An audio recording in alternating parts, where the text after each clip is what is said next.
วันที่17ของตอนเสาร์นะตอนเสาร์วันที่17ที่วัดปานาคุณน้อยตรงนี้ครูอาจารย์ได้จัดกิจกรรมเป็นว่างานอุปสมบทงานอุปสมบทภิกขุงานอุปสมบทอันนั้นพอออกเนาะคือจะบวชมาเป็นภิกขุเป็นว่าอุปสมบทแต่ถ้าบวชเป็นเณรเขาจะเอิ้นว่าเป็นแต่ว่างานบรรพชาเนาะแต่ถ้าเป็นบวชเป็นภิกขุเป็นเอิ้นว่างานอุปสมบทนี่จะเป็นครูอาจารย์ก็รอสาเหตุพิธีกรรมเป็นพิธีการแท้หัวเนาะแต่ผมในโยมพุทธิจ้ามาบวชตอนนี้ก็ต้องรอถาคณะกรรมการภายโกนผมเนาะภายโกนผมในการญาติโยมอีกส่วนหนึ่งเนาะมาเตาโฮมกันก็รอถากรมของอีกส่วนหนึ่งมาเบิ่งข่าวครับทั้งนี้ก็เป็นห้างโรงทานที่ญาติโยมเพิ่นมาต่างโรงทานเพื่อที่จะเลี้ยงผู้เลี้ยงคนที่มาโฮมงานอันนี้คือเบิ่งงานแท้ผมทางฝั่งขวาทางฝั่งซ้ายจะขออารัธนานิมนต์ทางพระอาจารย์ความพิธีเนาะที่เบิ่งจะจัดเป็นบอลแท้ผมแก่ผู้ที่จะบวชหลังจากนั้นจะทางนิมนต์ทางท่านอาจารย์สะทอพันธ์ท่านอาจารย์มหาเรียนจักรได้นำทางฝั่งนี้หลังจากที่พระอาจารย์ท่านได้ตัดผมให้แล้วเพื่อความเป็นสิริมงคลในการจัดงานพิธีอุปสมบทในครั้งนี้กับครูบาอาจารย์ก็ได้สืบต่อใน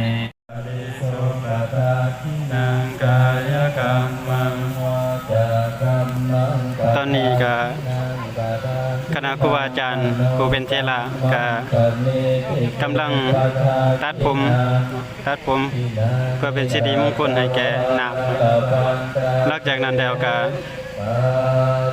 พระกรรมการผู้ที่รับผิดชอบในการแท้หัวโกนหัวเนาะ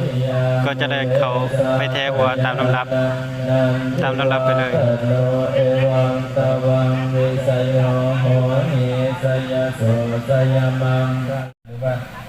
หรือว่าจะเป็นสามเณรก็ดีกันหน่อยแต่ที่มีมนต์เข้าซอยกันอันนี้พอใช้มีมนต์เลยการที่พ่อแม่ครูบาอาจารย์เพิ่นได้ตัดผมให้แล้วก็เป็นได้ตัดผมให้ลูกหลานผู้ที่มาบวชเพื่อความเป็นสิริมงคลหลังจากนั้นก็ได้มีมนต์พ่อแม่ครูบาอาจารย์แผ่ผมให้เพื่อความเป็นระเบียบเรียบร้อยหลังจากแผ่ผมเป็นที่เรียบร้อยแล้วเขาจะได้ต่อประสานสัมพันธ์ถึงฝ่ายอายการเนาะอย่าพ่อสงสัย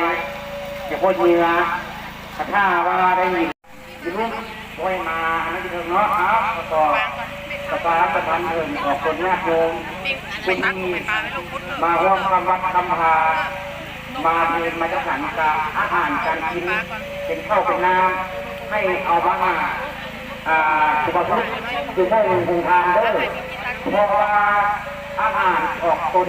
ญาติโยมมาเป็นบ้านจะจัดไปด้วยปุโต๊ะบูเฟ่แล้วจัดไปด้วยแล้วจะเอาขึ้นโต๊ะครูบาเครื่องทายาทานโดยอาจารย์โน้มาตอนครับพระเดชพระคุณอาจารย์ทางใหญ่มหาเวทก็ได้เดินทางมาถึงแล้วแต่สำหรับครูบาอาจารย์กันนิมนต์เด้อกันหน่อยได้เตาโฮมกันได้ซอยกันเพื่อที่จะได้ให้งานของเราในเป็นไปด้วยดีก็ช่วยกันกันหน่อยองค์ใดแท้เป็นองค์ใดแท้ได้ก็ช่วยกันกันหน่อยสำหรับผู้ที่แท้แล้วเป็นที่เรียบร้อยก็ได้ชำระล้างร่างกายมาเสในเพิ่นก็ได้เดินทางมาถึงสถานที่ในการแท้ผมเราก็เป็นตาอ่อนซ้อนกันหน่อยอ่อนซ้อนสำหรับกุลบุตรผู้ที่มีศรัทธาในการเข้าบวชอย่างน้อยเขาก็ได้สืบต่อพระพุทธศาสนาอาจจะเป็นระยะเวลาสั้นๆแต่เขาก็เป็นหนึ่ง ในบุคคลที่ได้ชื่อต่อพระศาสนาบ่ว่าจะเป็นการเข้าสู่การประพฤติปฏิบัติในหลักสูตร7 วันโดยประเดี๋ยวปรงผมหรือว่าตัดผมให้ผู้ที่จะเข้าบวชตลกเพื่อเป็นที่ระลึกบันทึกภาพไว้เนาะทางภายสร้างภาพของศูนย์กลางเพื่อจะได้ลงมาติดตามได้บันทึกเก็บในการเฮ็ดกิจกรรมบรรพชาสามเณรในมื้อนี้สำหรับผู้ภาพเด้อออกส่วนญาติโยมผู้ใดต้องการจะเข้าไปเอาได้ในเพจเผยเพจศิลธรรมศูนย์กลางหรือว่าจากสีขาวเขาก็จะได้เปลี่ยนสีบัดนี้เป็นสีส้มเป็นสีมงคลสีเอกภาพหรือว่าเป็นสัญลักษณ์ของพุทธศาสนาเป็นสีแห่งความสามัคคีแห่งความสำเร็จสำหรับองค์ใดที่แต่ว่าท่านแล้วก็ได้ช่วยกันได้กันเลยได้รุมได้ชุมได้เบิ่งแยงช่วยกันลูกก็เอากันอะไรตั้งฝั่งซ้ายนี่ก็คือว่ายังนั่งท่าอยู่เนาะครับเพราะว่าบุคลากรหรือว่าพ่อแม่ครูบาอาจารย์ผู้ที่ชำนาญในการแถผมก็ได้รอท่น้อยหนึ่งเลยได้มีกำลังในการประพฤติปฏิบัติ ตอนนี้ ต่อไป แจ้พอแล้วคนนึง และสำหรับผู้ที่อยากอยู่แล้วแต่เจริญพรได้ไปล้างสำหรับล้างห่างใจล้างห่างใจอยู่ที่ห้องน้ำหมดด้วยกันทนายได้เบิ่ง ยังบัวหนึ่งสองหัว เด็กนี้ข้างกันผู้ใด แก้แล้วล่าสุดหัวแค่ ผู้ใดที่อารมณ์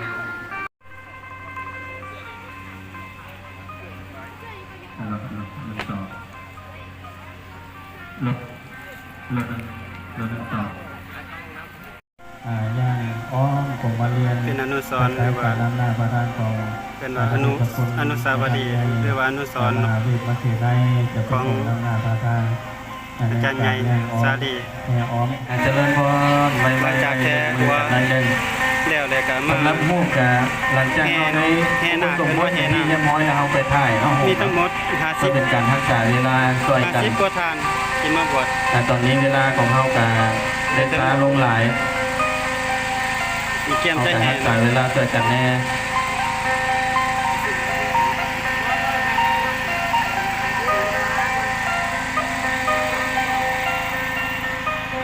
นำหลังกันไปเลย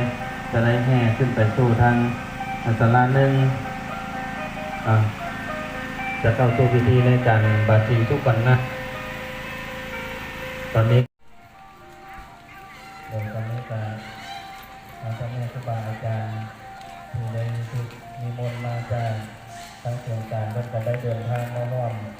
หลายองค์และทำไมตอนนั้นการรักษาเวลาเป็นสำเร็จกันแล้วประมาณสักที่สำเร็จในการแด่พรมที่สำเร็จในการสำนักล้างหันสำเร็จในการเปลี่ยนชุดได้จัดแถวคนแน่จัด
บ่าวเนาะที่ว่ามาบวชก็จะกะผู้มีญาติพี่น้องมาให้กำลังใจกันเนาะเพราะว่าการบวชนี่ก็บ่เป็นเรื่องง่ายเนาะทุกคนที่จะมีศรัทธาบวชได้นี่ก็บ่เป็นเรื่องง่ายฉะนั้นผู้ที่จะบวชนี่ก็ต้องอาศัยศรัทธามาก่อนศรัทธานำหน้าถึงจะบวชได้ฉะนั้นแล้วเท่านี้เนี่ยก็เป็นสิ่งที่น่าอนุโมทนานำญาติโยมที่ว่าได้ส่งหรือว่าสละขอบสละครัวออกมาบวชถึงจิตเป็นเวลาบ่หลายก็ตามแต่เฮาสละมาหลายสำนี้ก็ถือว่าดีเนาะดีหลายสมควรเพราะว่าแต่ละคนก็ต่างก็มีภาระหน้าที่ทั้งภาคทั้งรัฐมีเบียบมีงานเนาะแต่สละมาบวชนี่ก็คือว่าเป็นการสละอันยิ่งใหญ่เลยก็ว่าได้เพราะว่าหาเวลาที่จะสละแบบนี้ยากฉะนั้นขออนุโมทนาเนาะทุกคนทุกทานเนาะ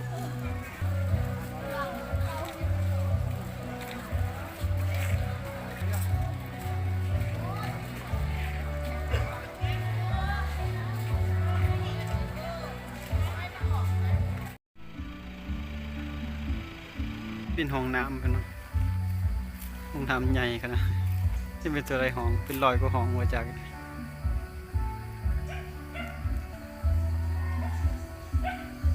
จะยาวไปเลยห้องน้ำเป็น100 กว่าเมตร200 เมตรคาดว่ามันจะเป็นอ่างอาบน้ำเนาะเพราะว่าวัดนี้ครูบาอาจารย์บรรจัดงานบรรพชาเน้นแล้วก็อุปสมบทพระก็ปีหนึ่งก็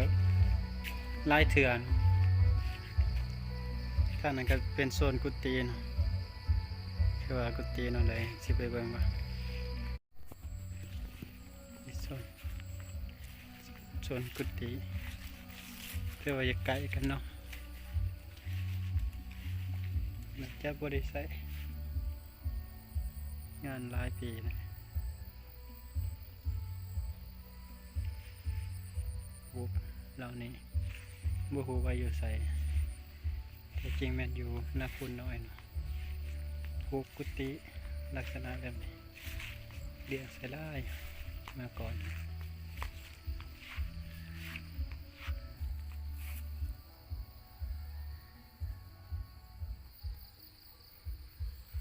เชื่อเบื้องด้านใน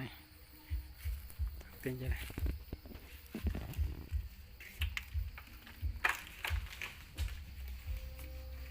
ด้านใน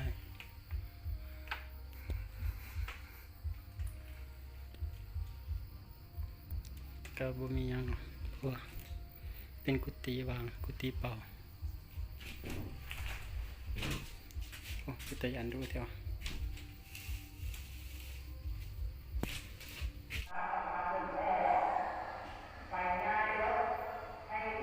ซิมใหญ่ดี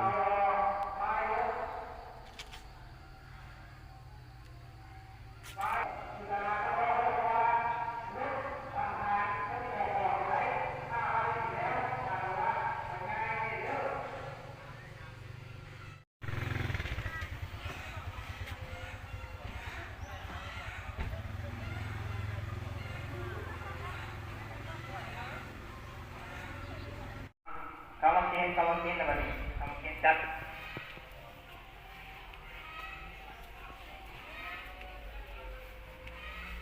มีเครื่องบริการอะไรลองเพียงน้ำยาก็เลิกเพียงน้ำยาก็เกมบวชที่ต้นก่อนตรงที่ต้นก็เลิกจัดเราเวลาคนเก็บหัวใจคนไทยไว้นี่อยู่นี่